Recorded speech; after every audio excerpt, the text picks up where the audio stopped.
رب العالمین کے فضل و کرم سے آج 14 تراویحاں ہماری مکمل ہوئیں۔ دعا کرتے ہیں اللہ تبارک و تعالی ہمیں مزید ایام میں بہتر انداز میں قرآن پاک کی تلاوت کا جذبہ نصیب فرمائیں۔ کل کی تراویح میں ہم نے 21 رکوع سماعت کیے تھے اور آج کی تراویح میں الحمدللہ ہم نے 26 رکوع سماعت کیے ہیں۔ دعا کرتے ہیں ان آیتوں کی برکت سے رب العالمین دنیا آخرت کی برکتیں اور رحمتیں ہم سب کو نصیب فرمائیں۔ کل کی ابتدائی آیت میں حضرت مریم علی نبی جنا علیہ الصلاۃ والسلام کے ذکر سے ہماری تراویح کی ابتدا ہوئی تھی۔ سورہ مریم سے آغاز تھا۔ قرآن ارشاد فرماتا ہے کاف ہا یا عین صاد، یہ حروف مقطعات ہیں جن کا معنی اللہ اور اس کے حبیب ہی بہتر جانتے ہیں۔ سورہ مریم کے اندر 98 آیتیں ہیں اور 6 رکوع ہیں۔ اس صورت میں حضرت مریم کے واقعے کو بیان کیا گیا اور ارشاد ہوا کہ جب حضرت مریم کے اپنی جوانی کو عمر کو پہنچی تو آپ حجرے میں عبادت کیا کرتی تھیں، اور وہ حجرہ حضرت زکریا علیہ السلام کی سرپرستی میں رہتا تھا۔ ایک مرتبہ ایسا ہوا فاتخذت من دونہم حجابا، تو لوگوں کی طرف سے انہوں نے اپنے لیے ایک پردہ بنا لیا۔ فارسلنا الیہا روحنا، تو ہم نے ان کی طرف ایک فرشتہ فتمثل لها بشرا، جو دکھنے میں آدمی جیسا تھا، بھیجا، یعنی حضرت جبریل کو انسانی شکل میں بھیجا۔ بشرا سویا، جو تندرست آدمی کی صورت اختیار کر چکا تھا۔ قالت، حضرت مریم نے اس آدمی کو دیکھ کر کہا انی اعوذ بالرحمن منک، میں تجھ سے رحمان کی پناہ لیتی ہوں، میرے قریب نہ آ۔ ان کنت تقیا، اگر تو متقی ہے۔ آپ کو اس بات کا بظاہر علم نہ تھا کہ یہ دکھنے میں انسانی صورت میں یہ فرشتہ ہے یا کوئی عام آدمی ہے، اس لیے آپ نے اس کو کہہ دیا کہ اللہ کا خوف کر اور میرے قریب نہ آ، میں تجھے رحمان کی پناہ میں لیتی ہوں۔ قال انما انا رسول ربک، حضرت جبریل نے کہا کہ اے مریم، میں اللہ تبارک و تعالی کی طرف سے، آپ کے رب کی طرف سے بھیجا ہوا رسول ہوں، فرشتہ ہوں، لأہب لک غلاما زکیا، تاکہ میں تمہیں پاک بیٹا عطا فرما دوں۔ قرآن پاک کی ان 2 آیتوں سے 2 مسئلے حل ہو گئے۔ ایک، نورانی مخلوق انسانی شکل میں آ سکتی ہے، فرشتے نورانی مخلوق ہیں، انسانی شکل میں آئے، قرآن نے بتا دیا، ہم نے اپنی طرف سے کوئی بات نہیں کی، بلکہ قرآن نے کہا کہ حضرت مریم کے پاس ایک فتمثل لها بشرا، بشر جیسی صورت آدمی حضرت مریم کے پاس آ گئے، اور وہ کون تھے؟ جبریل امین۔ اور جتنے بھی فرشتے ہیں وہ مٹی سے پیدا نہیں ہوئے، وہ آگ سے پیدا نہیں ہوئے، بلکہ ان کی پیدائش نور سے ہے۔ قرآن نے واضح بتا دیا، نورانی چہرے والے، نورانی شکل و صورت والے، نورانی جن کا مادہ ہو، نورانی صورت والے انسانی شکل میں آ سکتے ہیں۔ جب جبریل امین حضرت مریم کے پاس نورانی ہونے کے باوجود، نور کا مجسمہ ہونے کے باوجود انسانی شکل میں آ سکتے ہیں، تو اس سے کئی گناہ زیادہ اللہ نے میرے محبوب کو شان عطا فرمائی ہے۔ ان کی اصل نور ہے، ہمارے لیے بشری لبادے میں آئے ہیں تاکہ وہ ہمیں تعلیم قرآن کی اور حدیث کی دے سکے۔ دوسری بات، حضرت مریم نے فرمایا، حضرت مریم نے کہا کہ میں اللہ کی پناہ میں تجھے دیتی ہوں، میرے قریب نہ آ اگر تو متقی ہے۔ جبریل امین نے کہا کہ میں تیری رب کی طرف سے بھیجا ہوا ایک فرشتہ ہوں، لأہب لک غلاما زکیا، میں تجھے ایک پاک اولاد دینے کے لیے آیا ہوں۔ حالانکہ اولاد دینے والی ذات تو رب کی ہے، لیکن حضرت جبریل کہہ رہے میں دے رہا ہوں۔ لأہب لک، یہاں پر واحد متکلم کا صیغہ ہے۔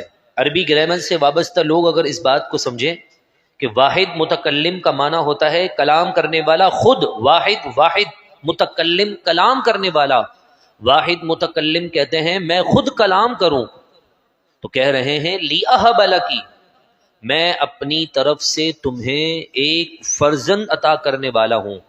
جب اللہ کی عطا سے جبریل بیٹا دے سکتے ہیں، جب اللہ کی عطا سے جبریل بیٹا دے سکتے ہیں، تو اسی رب کی عطا سے عبد القادر جیلانی بھی فرزند عطا کر سکتے ہیں۔ اس میں کوئی شک ہی نہیں ہے، اس میں کوئی لڑنے والی بات ہی نہیں ہے۔ قرآن سمجھیں، قرآن کا مطالعہ کریں تو ہر آیت میں رسول اللہ کی عظمت، اولیاء کاملین کی عظمت، صالحین کی عظمت نظر آ جائے گی۔ پھر اس کے بعد کیا ہوا؟ قالت انا یکون لی غلام، حضرت مریم بولی کہ مجھے لڑکا کیسے ہو سکتا ہے، میری تو شادی بھی نہیں ہوئی، ولم یمسسنی بشر، میری تو اب تک شادی نہیں ہوئی، مجھے کسی بشر نے چھوا تک نہیں، ولم اکو بغیہ، اور میں کوئی بدکار عورت تو ہوں نہیں کہ ایسے ہی اولاد پال لوں۔ قال کذالک، جبریل امین نے کہا ہوگا یوں ہی جو میرے رب نے کہا ہے۔ قال ربک هو علی ہین، تمہارے رب نے فرمایا ہے یہ کام میرے لیے آسان ہے۔ وَلِنَجْعَلَهُ آیَةً لِلنَّاسِ، تاکہ ہم بنا دیں اسے لوگوں کے لیے نشانی، وَرَحْمَةً مِنَّا، اور اپنی طرف سے رحمت، وَكَانَ أَمْرًا مَقْضِيًّا، اور یہ فیصلہ کام کا ہو چکا ہے۔ فَحَمَلَتْهُ فَانْتَبَذَتْ بِهِ مَكَانًا قَصِيًّا، پھر مریم اسے اپنے پیٹ میں لیے ادھر سے ادھر، ایک جگہ سے دوسری جگہ پھرتی رہی۔ حضرت جبریل نے حضرت مریم کے گریبان میں پھونک ماری۔ تفسیر کی کتابیں میں واضح موجود ہے، ہم اگر قرآن کو سمجھیں نا تو بہت ساری چیزیں واضح ہو جاتی ہیں۔ لوگ دم درود کو منع کرتے ہیں، اس کا مذاق اڑاتے ہیں، کہتے ہیں یہ شرک ہے، تو مجھے بتائیے تو کیا جبریل امین اور حضرت مریم وہاں کوئی شرکیہ کام کر رہے تھے؟ حضرت جبریل نے حضرت مریم کے گریبان میں پھونک ماری، اس پھونک میں ایسا اثر تھا کہ اسی لمحے اللہ نے حضرت مریم کو حاملہ عورت بنا دیا۔ پھر کیا ہوا؟ آپ اسے لے کر چلتی رہیں، بڑی ٹینشن میں تھیں، آپ کو اللہ تعالیٰ نے حکم دیا کہ آپ شہر سے دور چلی جائیں۔ فَأَجَاءَهَا الْمَخَاضُ إِلَى جِذْعِ النَّخْلَةِ، پھر درد ذہ کھجور کے ایک درخت کی طرف لے آیا۔ آپ کو بڑی تکلیف ہوئی، اولاد کی پیدائش کی تکلیف ماں کو ہی پتہ ہوتی ہے۔ قالت یا لیتنی مت قبل هذا وکنت نسیا منسیا، کہنے لگی کاش اس سے پہلے میں مر جاتی اور میں بھولی بسری ہو جاتی، یعنی میں دنیا میں آتی ہی نہیں کہ اتنی تکلیف بچے کی ولادت کے وقت، تبھی تو ماں کا درجہ ہے۔ میرے محبوب نے فرمایا، ایک صحابی نے عرض کی یا رسول اللہ سب سے زیادہ مجھ پر حق کس کا ہے، باپ کا کہ ماں کا؟ میرے محبوب نے فرمایا تیری ماں کا۔ اس نے پوچھا ثم انت، پھر کس کا ہے؟ پھر پوچھا کس کا ہے؟ پھر کس کا ہے؟ 3 دفعہ اس نے کہا، تینوں دفعہ اللہ کے محبوب نے امی کا امی کا امی کا، تیری ماں تیری ماں تیری ماں، سب سے زیادہ حق ماں کا ہے۔ پھر فرمایا پھر کس کا ہے؟ کہا اب تیرے باپ کا ہے۔ ولادت کے وقت جو تکلیف ہوتی ہے نا، اس کے متعلق حضرت مریم کہتی ہیں مت قبل ھذا، کاش میں اس سے پہلے مر جاتی، اتنی تکلیف تو نہ سہنی پڑتی۔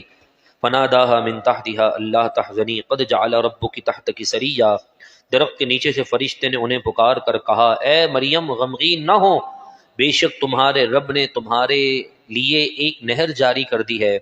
وہزی الیک بجذع النخلہ، پھر آپ وہاں سے نہر سے پانی پیتی، کھجور سے درخت کھاتی، طاقت حاصل کرتی ہیں۔ پھر اللہ تعالیٰ نے آپ کے یہاں نبی حضرت عیسیٰ علیہ السلام کی ولادت فرما دی۔ پھر جب آپ اس بات میں خوف زدہ تھیں کہ اگر میں لوگوں کے پاس لے کر اس کو گئی تو لوگ مجھ پر باتیں کریں گے کہ تیری تو شادی نہیں ہوئی اور تو یہ کس کی اولاد لے کر آئی ہے۔ فَأَتَتْ بِهِ قَوْمَهَا تَحْمِلُ، پھر اسے گود میں لیے ہوئے اپنی قوم کے پاس آئی۔ جب اس ٹینشن میں تھی، اس فکر میں تھی، تو رب تعالیٰ نے فرمایا تم چپ کا روزہ رکھ لو۔ ہماری شریعت میں چپ کا روزہ نہیں ہے، پچھلی شریعتوں میں چپ کا روزہ تھا کہ پورا دن انسان کچھ نہ کہے۔ تو حضرت مریم کو حکم ہوا کہ اگر تم سے کوئی پوچھے تو کہہ دینا اشارے سے کہ میں نے چپ کا روزہ رکھا ہوا ہے۔ فَأَشَارَتْ إِلَيْهِ، لوگ باتیں بنانے لگے، یا اخت ہارون، اے ہارون کی بہن، مَا كَانَ أَبُوكِ امْرَأَ سَوْءٍ، تیرا باپ برا آدمی نہ تھا، وما کانت امک بغیہ، اور نہ ہی تیری ماں بد چلن تھی، تو یہ کیا کام کر کے آئی ہے؟ فاشارت الیہ، تو حضرت مریم نے بچے کی طرف اشارہ کر کے کہا، قالوا کیف نکلم من کان فی المہد صبیا، اس بچے سے پوچھو، یہی بتائے گا کہ اصل ماجرا کیا ہے۔ لیکن وہ لوگ کہنے لگے کیسی باتیں کرتی ہے، ہم کیسے کلام کریں اس بچے سے جو جھولے میں موجود ہے اور جو بچہ ہے۔ جب حضرت مریم نے حضرت عیسیٰ کی طرف اشارہ کیا، قال انی عبد اللہ، آپ نے گود میں کلام کیا بچپنے کے عالم میں اور فرمایا میں اللہ کا بندہ ہوں۔ آتانی الکتاب وجعلنی نبیا، اللہ تعالی نے مجھے کتاب اور مجھے نبی بنا کر بھیجا ہے۔ وجعلنی مبارکا اینما کنت، اور اس نے مجھے برکت والا بنایا جہاں کے اندر۔ وَأَوْصَانِي بِالصَّلَاةِ وَالزَّكَاةِ، مجھے نماز کا اور روزے کا حکم دیا ہے، ما دمت حیا، جب تک میں زندہ رہوں۔ وَبَرًّا بِوَالِدَتِي، میری والدہ کے ساتھ مجھے نیکی کرنے والا بنایا۔ وَلَمْ يَجْعَلْنِي جَبَّارًا شَقِيًّا، مجھے متکبر اور نافرمان نہیں کیا ہے۔ وَالسَّلَامُ عَلَيَّ، مجھ پر سلامتی ہو۔ یوم ولدت، جس دن میں پیدا ہوا، ویوم اموت، اور جس دن میں مروں، ویوم ابعث حیا، اور جس دن میں زندہ کر کے قیامت کے دن اٹھایا جاؤں۔ حضرت عیسیٰ علیہ السلام گود میں کلام کر رہے ہیں، ذرا کلام کے الفاظ سنیں کیا فرماتے ہیں، والسلام علیہ، مجھ پر سلامتی ہو۔ جب نبی خود اپنے اوپر سلامتی کی دعا کر سکتا ہے تو امتی بھی تو نبی پر کھڑے ہو کر سلام پڑھ سکتا ہے۔ والسلام علیہ، مجھ پر سلامتی ہو۔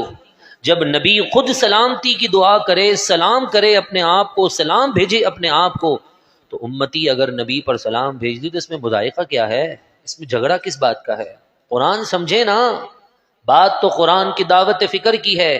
میرے محبوب فرماتے ہیں جب میرا امتی مجھ پر سلام بھیجتا ہے، اللہ تعالیٰ میری روح مجھے واپس لوٹا دیتا ہے، اور میں اس امتی کے نام کے ساتھ اسے سلام کا جواب واپس لوٹاتا ہوں۔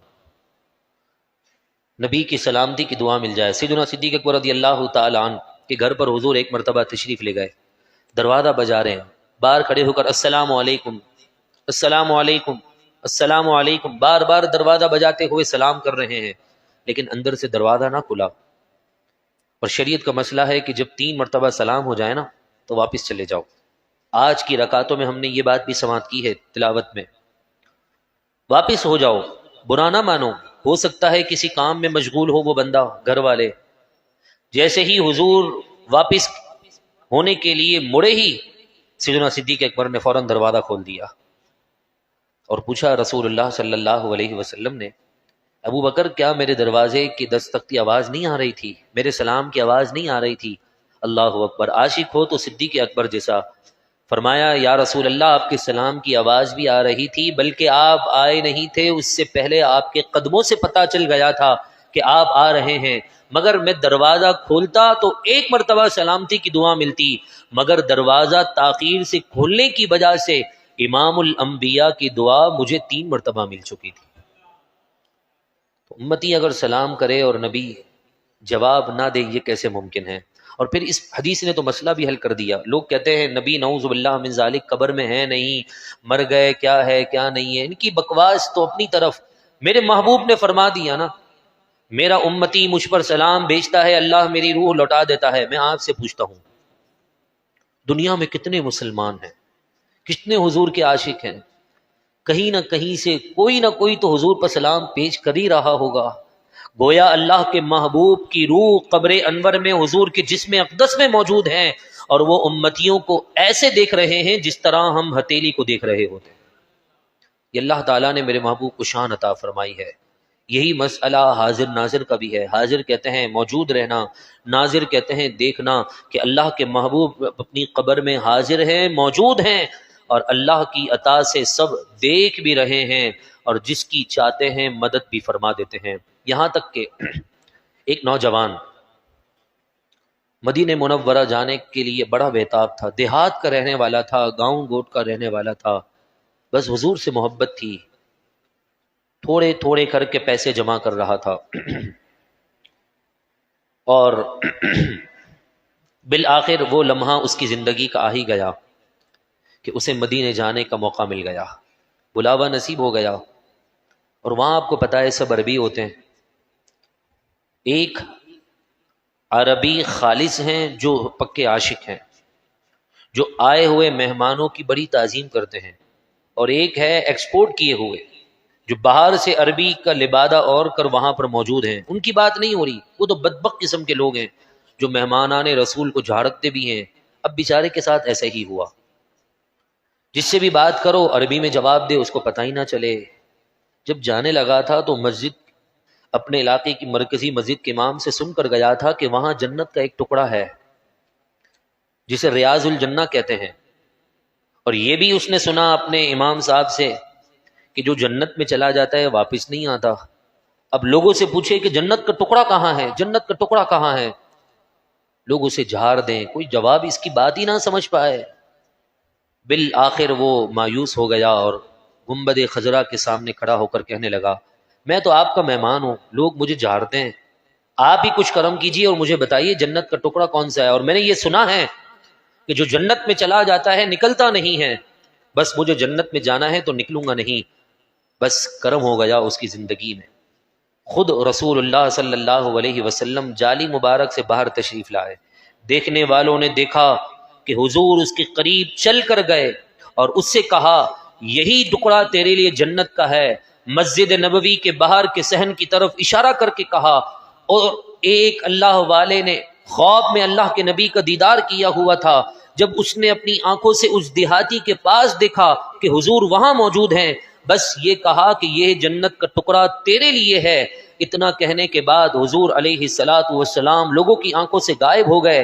وہ اللہ والا دوڑتا ہوا اس کے پاس آیا اور کہا، وہ نورانی چہرے والے بزرگ کہاں ہیں؟ کہا، کون سے؟ مجھے کیا معلوم۔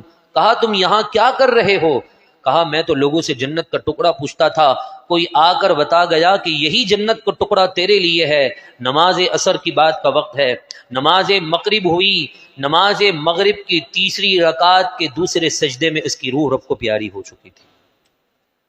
تو یقیناً یہ بڑے خوش نصیب لوگ ہوتے ہیں جو اپنے نبی علیہ الصلاۃ والسلام سے بے حد محبت کرتے ہیں، اور جس کو محبت ہوتی ہے نا اس کا ذکر زیادہ کرتا ہے۔ ہم اپنی زبانوں سے کہتے ہیں ہمیں حضور سے پیار ہے، ہمیں حضور سے عشق ہے۔ آج جمعۃ المبارک کا دن تھا، میں آپ سے پوچھتا ہوں نا، ہم نے کتنا درود پاک پڑھا، ہم نے حضور کو کتنا یاد کیا؟ 2 منٹ نہیں ہے ہمارے پاس اللہ تبارک و تعالیٰ کے محبوب کے بارگاہ میں صلاۃ والسلام پیش کرنے کے لیے۔ 2 منٹ میں بھی ہم فوراً مسجد سے باہر نکلنے کی کوشش کرتے ہیں۔ یہ ہمارا حال ہے۔ آج 2 منٹ نہیں ہے اور کل رسول اللہ سے شفاعت لینے کے لیے جائیں گے، کس منہ سے جائیں گے؟ لہذا اپنی زبانوں کو کنٹرول میں کریں اور خوب درود پاک کو اپنی زندگی کا معمول بنائیے۔ اس کے بعد سورہ حج کی ابتدا ہوتی ہے۔ سورہ انبیاء کے اندر بھی حضرت ابراہیم علی نبی جنا علیہ صلاۃ والسلام کا ذکر موجود ہے کہ حضرت ابراہیم علی نبی جنا علیہ صلاۃ والسلام نے رب العالمین کے حکم پر خانہ کعبہ کی تعمیر فرمائی۔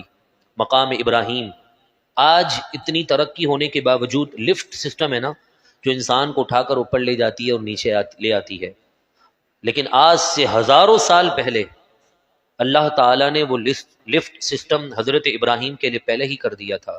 جیسے جیسے خانہ کعبہ کی تعمیر اونچی ہوتی رہتی، وہ پتھر بھی اونچا ہوتا رہتا، جسے آج مقام ابراہیم کے نام سے یاد کیا جاتا ہے، جو آج مطاف میں مکۃ المکرمہ میں جہاں طواف کرتے ہیں، طواف کے دوران وہ سنہرا سونے کے پانی کا چڑھا ہوا وہ چیز نظر آتی ہے جسے مقام ابراہیم کہتے ہیں۔ حضرت ابراہیم کے پیر کے نقش موجود ہیں۔ قرآن فرماتا ہے وَاتَّخِذُوا مِن مَقَامِ إِبْرَاهِيمَ مُصَلَّى، مقام ابراہیم کو مصلی بنا لو۔ فِيهِ آیاتٌ بَيِّنَاتٌ مقام ابراہیم، شہر مکہ میں بہت سی نشانیاں ہیں، ان میں سے ایک نشانی مقام ابراہیم ہے۔ تو فرمایا کہ جو اس کی استطاعت رکھے حج کی تو وہ حج بیت اللہ کی طرف ضرور جائے۔ قرآن آگے کیا فرماتا ہے وَإِذْ بَوَّأْنَا لِإِبْرَاهِيمَ مَكَانَ الْبَيْتِ، یاد کیجئے جب ابراہیم کے لیے ہم نے کعبہ بنایا اور کعبے کی جگہ کو متعین کر دیا، اور انہیں حکم دیا کہ اللہ تشرک بی شیئن، کہ وہ میرے ساتھ کسی کو شریک نہ کریں، وطہر بیتی للطائفین، اور پاک رکھیں میرے گھر کو طواف کرنے والوں کے لیے، والقائمین، قیام کرنے والوں کے لیے، والرکع السجود، رکوع اور سجدہ کرنے والوں کے لیے۔ نبی کو حکم دے رہا ہے رب، کس چیز کا؟ مسجد کو صاف رکھنے کا۔ نبی، خلیل، رب کا خلیل، حضرت ابراہیم کے بعد جتنے انبیاء آئے سب حضرت ابراہیم کی اولاد میں اس قدر جلیل القدر خلیل کو رب کس چیز کا حکم دے رہا ہے کہ بیتی للطائفین وطاہر بیتی للطائفین، میرے گھر کو صاف رکھنا، طائفین طواف کرنے والوں کے لیے، والقائمین قیام عبادت کرنے والوں کے لیے، والرکع السجود رکوع اور سجدہ کرنے والوں کے لیے۔ بڑے خوش نصیب ہیں وہ لوگ جو مسجد کی خدمت کرتے ہیں، صاف صفائی میں مال کے ذریعے سے، جان کے ذریعے سے۔ وہ نوجوان، ان کے والدین کو اللہ قیامت میں کیا اجر دے گا میں کیا کہہ سکتا ہوں، مگر ایک حدیث پاک سنتے ہیں۔ رسول اللہ صلی اللہ علیہ وسلم کے زمانے میں ایک بوڑھی عورت مسجد نبوی کی صفائی کرتی تھی، رات کے پہر میں اس کا انتقال ہو گیا۔ صحابہ کرام علیہم رضوان نے خیال کیا کہ ہم اسے دفنا دیتے ہیں، غریب عورت ہے، کیا حضور کو تکلیف دیں گے، حضور اپنے حجرے میں ہیں، آرام فرما رہے ہیں۔ جنازہ پڑھ کر دفن کر دیا، 2 دن 1 دن گزرا ہوگا، وہ عورت نظر نہ آئی، بوڑھی عورت۔ رسول اللہ نے پوچھ لیا وہ بوڑھی عورت کہاں ہے جو مسجد نبوی کی صفائی کرتی ہے، مسجد کو صاف رکھتی ہے، وہ عورت کہاں ہے؟ صحابہ کرام علیہم رضوان نے عرض کی یا رسول اللہ اس کا انتقال ہوا، ہم نے دفن کر دیا۔ کہا مجھے بتایا کیوں نہیں؟ تمہیں معلوم نہیں کہ اس کا مرتبہ اور مقام رب کے نزدیک کتنا تھا کہ وہ اللہ کے گھر کو صاف کر رہی تھی؟ مجھے اس کی قبر پر لے چلو۔ امام الانبیاء اس بوڑھی عورت بظاہر دکھنے میں غریب لیکن مسجد کی صاف صفائی کرنے والی تھی، اللہ کے محبوب اس کی قبر پر گئے اور فاتحہ پڑھا اور وہاں کھڑے ہو کر اسے بشارت دی، تو اللہ تعالیٰ نے اس کے لیے کیا کیا نعمتیں رکھی ہوں گی۔ ہم یقیناً مال کے ذریعے سے مسجد میں اپنا حصہ ملا لیتے ہیں، منع نہیں ہے، لیکن مسجد کی صفائی اپنے ہاتھ سے بھی کریں، اپنے کردار سے بھی کریں۔ یہ نہیں کہ خادم رکھ لیے تو ٹھیک ہے بس وہی صاف صفائی کرے، نہ نبی کی سنت سمجھ کر کرے۔ حضرت ابراہیم کی سنت ہے نا، رب کا حکم ہے، آپ نے پھر بیت اللہ کو صاف کیا، خوب اچھے انداز میں بیت اللہ کو صاف کرنے کے بعد آپ رب کے حکم پر ایک پہاڑ پر کھڑے ہو گئے۔ وَأَذِّن فِي النَّاسِ بِالْحَجِّ يَأْتُوكَ رِجَالًا وَعَلَىٰ كُلِّ ضَامِرٍ يَأْتِينَ مِنْ كُلِّ فَجٍّ عَمِيقٍ۔ آپ نے وہاں کھڑے ہو کر لوگوں کو آواز دی، اے لوگو، رب کا گھر تیار ہو چکا ہے، حج کے لیے آ جاؤ۔ یأتوک رجالا، لوگ آئیں گے پیدل، وعلی کل ضامر یأتین، ہر دبلی پتلی اونٹنی پر سوار ہو کر، من کل فج عمیق، ہر دور دراز راستے سے حج کا سفر باندھ کر حج کے لیے روانہ ہوں گے۔ یہ دبلی پتلی اونٹنی سے مراد یہ ہے کہ کمزور سے کمزور آدمی بھی اپنی استطاعت کے مطابق بیت اللہ جانے کا خواہش مند ہوتا ہے۔ ہمارے استاد محترم شیخ القرآن والحدیث حضرت علامہ مولانا مفتی محمد آصف عبداللہ قادری صاحب، ان کے نام کے ساتھ آصف عبداللہ ہے اور عبداللہ ان کے والد صاحب کا نام ہے۔ ان کے والد صاحب کو اللہ تعالیٰ لمبی عمر، درازی عمر بالخیر عطا فرمائے۔ اکثر کہتے رہتے ہیں کہ جسے مکے اور مدینے جانا ہو وہ ہر نماز کے بعد 3 مرتبہ تلبیہ ضرور پڑھے، یعنی لبیک اللہم لبیک مکمل پڑھے۔ کہیں نہ کہیں سے رب تعالی سبب بنائے گا اور اسے مکے اور مدینے کی زیارت نصیب ہو جائے گی۔ تو یہ بہترین وظیفہ ہے آج کے دن کی نسبت سے، تو آپ سے گزارش ہے خوب اس کی دعوت عام کیجئے، لوگوں کو بھی پڑھائیں، خود بھی پڑھیں اور خوب قرآن مجید فرقان حمید کی دعوت عام کریں۔ اس کے بعد قرآن مجید فرقان حمید نے قربانی کا ذکر کیا ہے۔ یہاں پر ایک بات اور کر دوں، قربانی کرنا احناف کے نزدیک واجب ہے صاحب استطاعت پر۔ جو زکوٰۃ دینے کا جس پر حکم ہے، جو زکوٰۃ دے سکتا ہے، صاحب نصاب ہے، وہ قربانی بھی کرے گا۔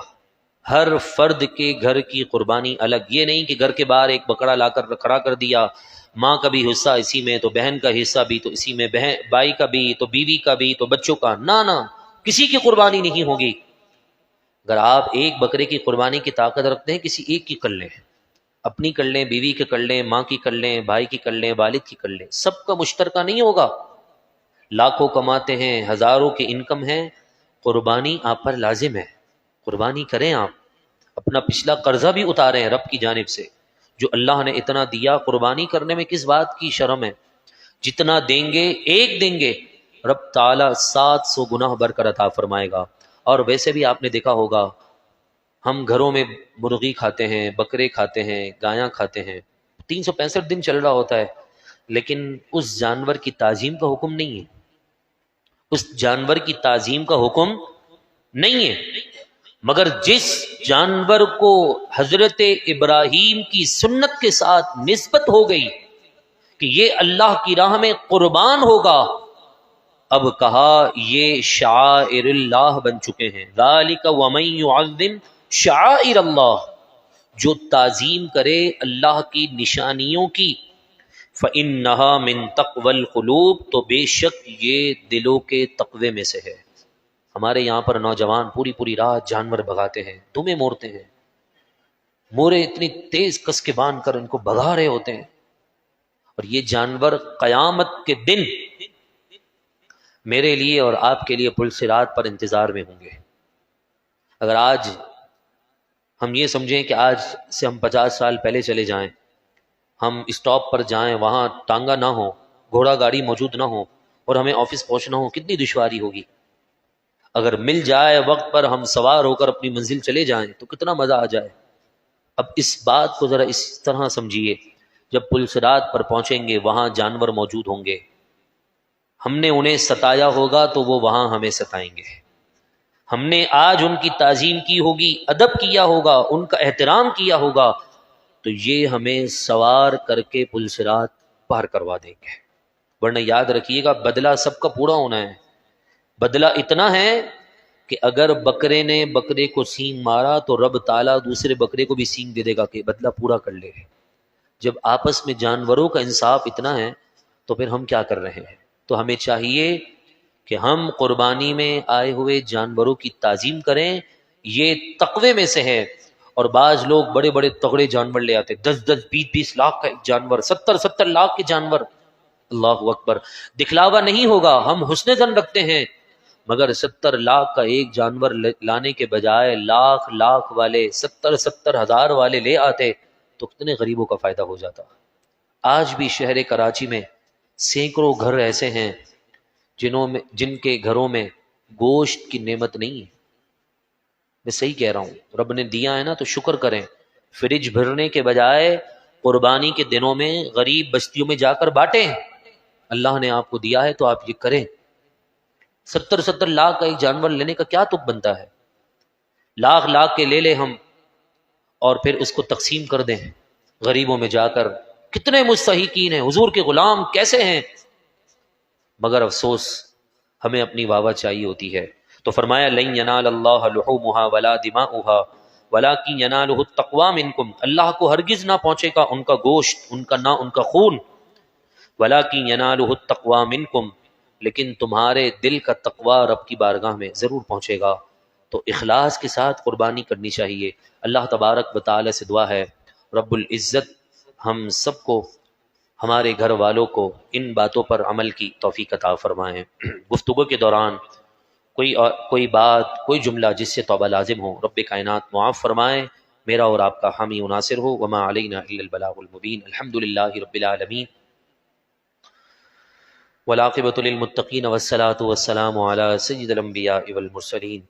مولا کریم یا ارحم الراحمین، حضرت مریم کا واقعہ، حضرت زکریا کا واقعہ، حضرت ابراہیم کا واقعہ، جو بھی باتیں ہم نے سنی، ان تمام کے صدقے سے ہماری دعاؤں کو قبول فرما۔ جو بے اولاد ہیں انہیں غوث اعظم کا غلام عطا فرما۔ اے اللہ، اولاد والوں کو اولاد کی خوشیاں نصیب فرما دے، اور ہمیں قرآن کی دعوت بھرپور طریقے سے عام کرنے کی توفیق عطا فرما برحمتک یا ارحم الراحمین۔ سبحان ربک رب العزت عما یصفون وسلام علی المرسلین والحمد